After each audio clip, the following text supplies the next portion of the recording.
Welcome to Real Paranormal Activity, the network. Entertainment you'll enjoy.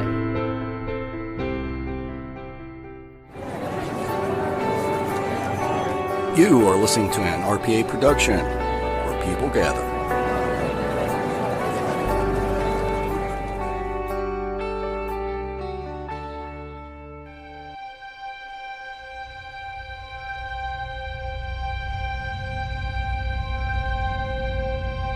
LaFosse Corporation, LLC.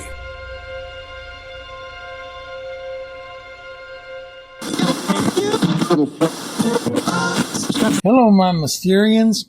This is Terry, your presenter for Terry's Mysterious Moments, with another episode.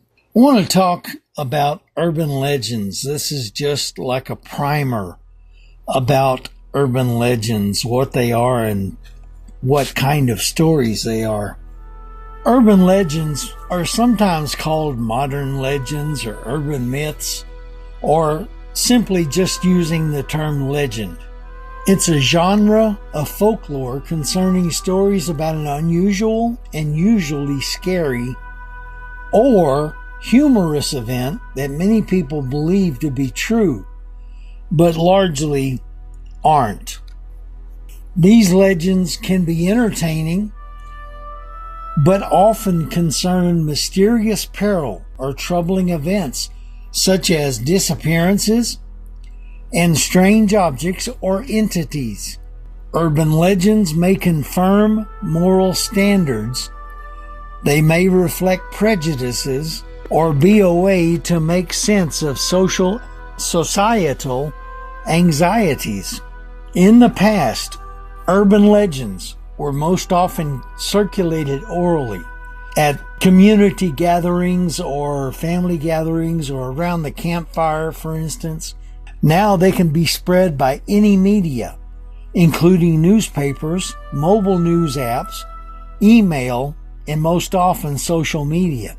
Some urban legends have passed through the years and decades with only minor changes in where the time period takes place. Generic urban legends are often altered to suit regional variations, but the lesson or moral generally remains the same. The term urban legend, as used by folklorists, has appeared in print since at least 1968, when it was used by Richard Dorson. Jan Harold Brunvand, who is a professor of English at the University of Utah, introduced the term to the general public in a series of popular books he published beginning in 1981. Brunvand used his collection of legends, The Vanishing Hitchhiker, American Urban Legends, and Their Meanings, to make 2 points. First, that legends and folklore do not occur exclusively in so-called primitive or traditional societies. And second, that one could learn much about urban and modern culture by studying such tales. Many urban legends are framed as complete stories with plot and characters. The compelling appeal of a typical urban legend is its elements of mystery, horror, fear, or humor. Very often they serve as cautionary tales. Some urban legends are morality tales that depict someone acting in a disagreeable manner only to wind up in trouble, hurt, or at worst, dead. Urban legends will often try to invoke a feeling of disgust in the reader, which tends to make these stories more memorable and potent. Elements of shock value can be found in almost every form of urban legend and are partially what makes these tales so impactful. An urban legend may include elements of the supernatural or the paranormal. As Jan Brunvand points out, antecedent legends, including some of the motifs, themes, and symbolism of the urban legend text, can be readily identified. Cases that may have been at least partially inspired by real events include the death car, which was traced by Richard Dorson to Michigan here in the United States. That's the one where the person buys a car for an unbelievably low amount and has to finally get rid of it because it smells so bad. Then he finds out that someone committed suicide in the car and weren't found for a number of days. There's the solid cement Cadillac and the possible origin of the story about the hook. And that was somehow related to the 1946 series of Lover's Lane murders in Texarkana, Texas, where the movie The Town That Dreaded Sundown came from. The urban legend that Coca-Cola developed the drink Fanta to sell in Nazi Germany without public backlash originated as the actual tale of German Max Keith, who invented the drink and ran Coca-Cola's operations in Germany during World War II. The narrator of an urban legend may claim it happened to a friend or a friend of a friend, and those are commonly referred to as FOAF stories, which serves to personalize, authenticate, and enhance the power of the narrative while distancing the teller from the tall tale. You know, my friend said that his cousin had this happen to them kind of stories. Many urban legends depict horrific crimes, contaminated foods, or other situations that would potentially affect many people. Anyone believing such stories might feel compelled to warn loved ones. On occasion, news organizations, school officials, and even police departments have issued warnings concerning the latest threat. According to the Lights Out rumor, street gang members would drive around without headlights until a compassionate motorist responded with the traditional flashing of headlights, turn your lights on, whereupon a prospective new gang member would have to murder the citizen as a requirement of initiation. Urban legends typically include common elements. The tale is retold on behalf of the original witness or participant. Like I said, my friend's cousin. There are dire warnings given for those who might not heed the advice or lesson contained therein, which is a typical element of many email phishing scams. And the tale is often touted as something a friend told me, the friend being identified by first name only or not even identified, seemed to be believable and even provocative, as some readers are led in turn to pass them on, including on social media platforms that instantly reach millions worldwide. Many are essentially extended jokes, told as if they were true events. One of the, I hesitate to use the term humorous stories, involves the lady who was shopping, came out to her car when she checked out, put her groceries in the back seat, and it was a relatively warm day, and the car had been locked and closed up. She got in the car, and before she could start the car, she heard an explosion and felt something hit the back of her head, and she thought she had been shot. So she just sat there, but she was holding the back of her head. Somebody came by and noticed it and tapped on the window. "Ma'am, are you okay?" She said, "Call the police and an ambulance. I've been shot." Well, they did. They called the police and an ambulance, thinking that maybe she knew what she was talking about. And when the police and the ambulance got there, and they got the car open, and the lady was holding the back of her head and wouldn't let go, they asked her, "Ma'am, why are you holding the back of your head?" And she said, "I'm holding my brains in. I was shot in the back of the head." And several of the people had to walk away because they started laughing, and they didn't want to offend her. But they were able to get her out of the car, and the ambulance people pulled something out of her hair in the back and off the back of her head and held it out in front of her, and it was biscuit dough. Because of the heat that had built up in the car, her can of biscuits had warmed up considerably and exploded open, sending a glob of dough onto the back of her head. Well, she heard the bang and thought she had been shot when she felt this glop on the back of her head. Now that's somewhat humorous, and it's also somewhat sad, but that's the kind of thing we're talking about. Persistent urban legends do often maintain a degree of plausibility, as in the story of a serial killer deliberately hiding in the backseat of a car. That story's been told in a little different fashion several ways for a long time.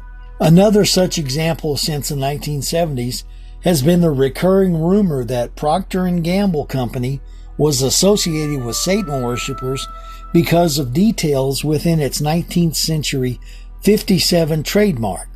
The legend interrupted the company's business to the point that it stopped using the trademark altogether. And I remember when that came out, I was early teens, and that was the thing. I went to a Baptist church, and that was a big thing. Talked about, you don't want to use Procter & Gamble because they're Satanists. Well, they're not. Some of them may be, but it's not a corporate issue. The earliest term by which these narratives were known, urban belief tales, highlights what was thought of as a key property. Their tellers regarded the stories as true accounts. And the device of the FOAF, which I've already said stands for a friend of a friend, which was a term invented by English writer and folklorist Rodney Dale in 1976, was a spurious but significant effort at authentication. The coinage leads in turn to the terms FOAF lore and FOAF tale. While at least one classic legend, the death car, as I've already said, has been shown to have some basis in fact, folklorists have an interest in debunking these narratives only to the degree that establishing non-factuality warrants the assumption that there must be some other reason why the tales are told, retold, and believed. And we know that just by looking at the internet from day to day that stories can be told and retold and retold and overtold to, as they say, ad nauseum, until they're just, you got to be kidding me. Quit telling these things. As in the case of myth, the narratives are believed because they construct and reinforce the worldview of the group within which they are told, or because they provide us with coherent and convincing explanations of complex events. Social scientists have started to draw on urban legends in order to help explain complex socio-psychological beliefs such as attitudes to crime, childcare, fast food, SUVs, and other family choices. The authors make an explicit connection between urban legends and popular folklore, such as Grimm's fairy tales. Similar themes and motifs arise.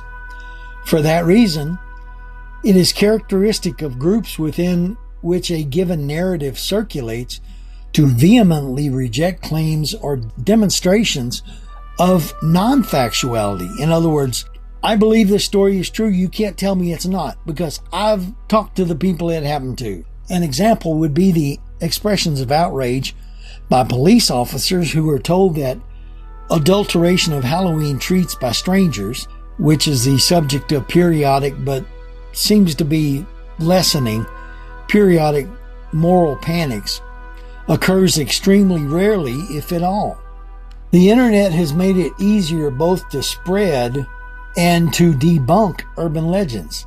For instance, the Usenet group Alt Folklore Urban, or alt.folklore.urban, and several other websites, most notably Snopes.com, focus on discussing, tracking, and analyzing urban legends. The United States Department of Energy had a now discontinued service called Hoaxbusters that dealt with computer-contributed or computer-distributed hoaxes and legends, hence the name. The most notable of such hoaxes are known as creepypastas. which bugged the heck out of me because people believe in them so much. And one of the ones that bothers me the most is how people will believe in the story of this sick-minded makeup called Slender Man. Most of the stories are considered as false, but for some reason Slender Man hangs on in the minds of people. And there are people that just definitely believe that they've seen Slender Man, that he's a real person. There have been television shows such as Urban Legends and Beyond Belief Fact or Fiction, and later mostly true stories, Urban Legends Revealed, feature reenactment of urban legends. Now some of them take maybe a comedic turn towards some of them, like Ripley's Believe It or Not did. Ripley's never said, everything I print is true. He just said, believe it or not, and told a story. They detail the accounts of these stories and later in an episode reveal any factual basis they may have for the stories. The Discovery Channel TV show Mythbusters, which a group of people who had a background in making movie magic, for lack of a better word, and some science workers got together and tried to recreate certain stories. In some cases, they were very successful in proving that this could be true. In others, they were just flat out busted. It was an interesting show because they did some really interesting tests and proof of concept things. They tried to prove or disprove a lot of urban legends by attempting to reproduce them using what they called the scientific method. The 1998 film Urban Legend features students discussing popular urban legends while at the same time falling victim to the killings that reenact those particular urban legends. The 1999 film The Blair Witch Project, which I still haven't gotten my money back for, purposefully positioned itself as an urban legend to gain viral hype, succeeded in fooling many that it was based on a real disappearance. Like I said, I saw it and I wanted my money back. An interesting story about the Blair Witch Project was that I think it was the channel Sci-Fi before they changed their name to Sci-Fi, when it was still SCIFI. They did a program that introduced the Blair Witch Project, but it was more of a background of what happened to get to the point of making the Blair Witch movie, releasing it. They had a better presentation of the making of the Blair Witch Project story than the movie The Blair Witch Project. 5 minutes into the Blair Witch, I was hoping somebody would off the chick right off the bat, get rid of her. And then I recognized her as an actress and realized the whole thing was fake. The lack of social media and search engines back then helped it proliferate in the months leading up to its release. They had a really good website. It's very interesting, very, very well put together. And like I said, that and the show on Sci-Fi were better than the movie ever was. Between 1992 and 1998, the Guardian newspaper weekend section published the illustrated Urban Myths column by Phil Healy and Rick Glanville, with content taken from a series of 4 books: Urban Myths, The Return of Urban Myths, Urban Myths Unplugged, and now that's what I call Urban Myths.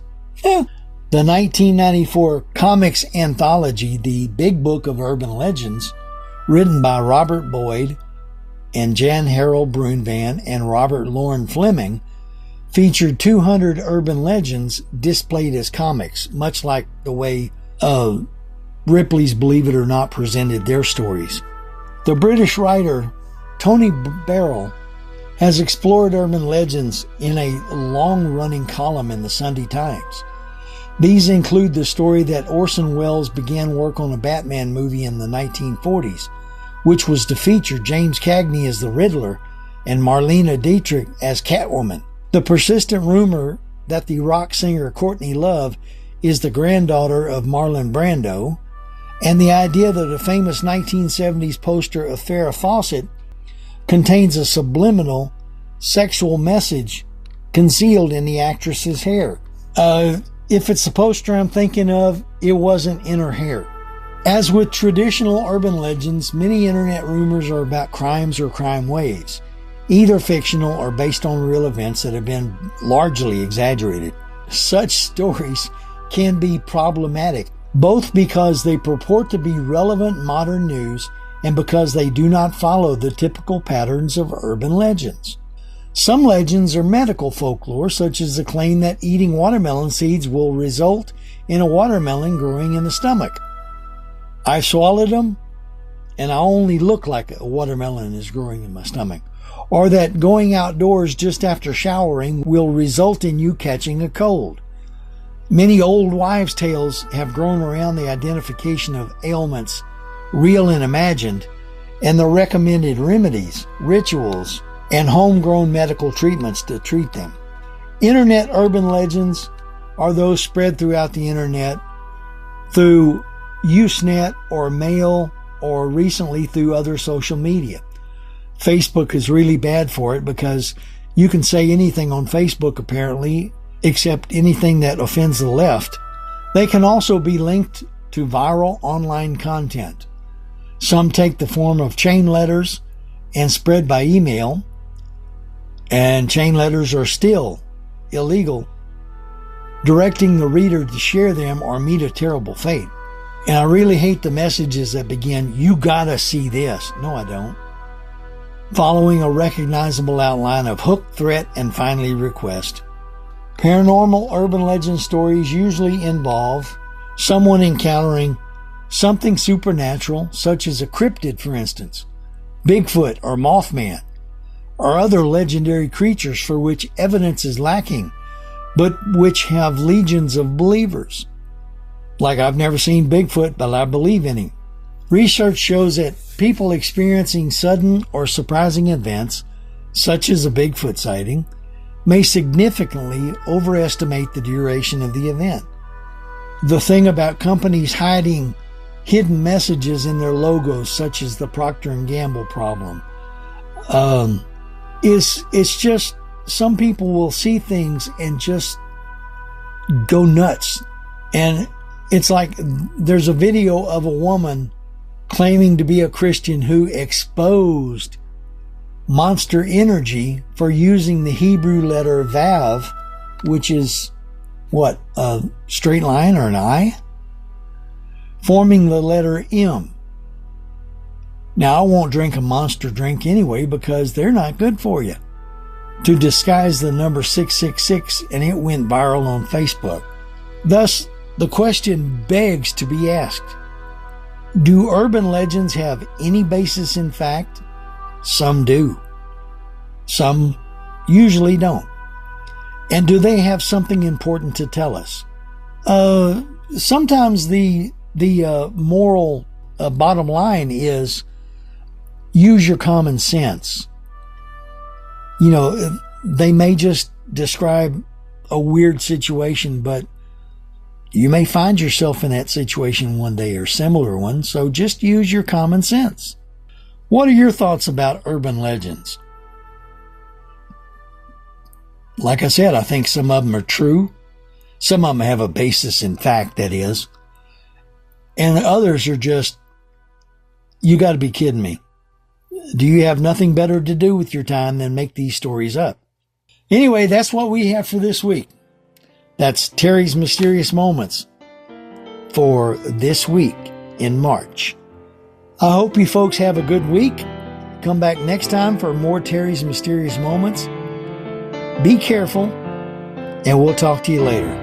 Bye.